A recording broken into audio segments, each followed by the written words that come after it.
30 November December মাস শুরু হওয়ার একদিন আগে রাত 2টা বাংলাদেশ সময় চাঁপাইনবাবগঞ্জের শিবগঞ্জ উপজেলা ইব্রাহিম রিঙ্কু এবং মুমিন মিয়া দুজন ব্যক্তিকে লাঠি দিয়ে পিটাইতে পিটাইতে মেরে ফেলা হয়েছে। মারার পরে তাদের লাশ বস্তাবন্দি করে পদ্মা নদীতে ভাসিয়ে দেওয়া হয়েছে। এই নিউজটা আমরা শুনছি কে?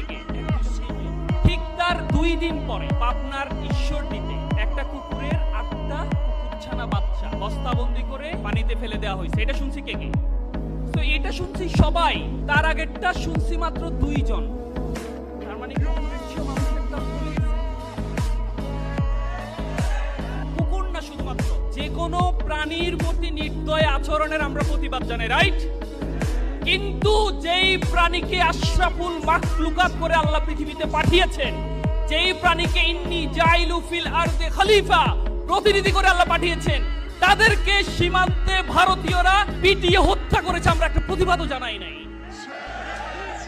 অথচ আমাদের চেতনা দাঁড়ায় যায় যখন আমরা কুকুরকে হত্যা করি।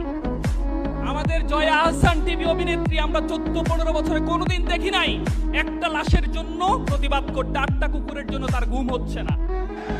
আমাদের চাঁপাইনবাবগঞ্জে 2টা মানুষকে জীবন্ত মেরে পদ্মা নদীতে ফেলে দেওয়া হয়েছে, কোনো প্রতিবাদ নাই বাংলাদেশে। আমরা আজকের এই বন্ধু মহল থেকে তীব্র প্রতিবাদ জানাই। আর যদি সীমান্তে একটি আমার ভাই বোন ফেলানির লাশ পড়ে, আমরা সীমান্তে রোড টু মার্চ করব। আমরা বন্ধু মহল সহ আমাদের পলিটেকনিকের যারা আছে আমরা সবাই মিলে সীমান্তে চলে যাব ইনশাআল্লাহ।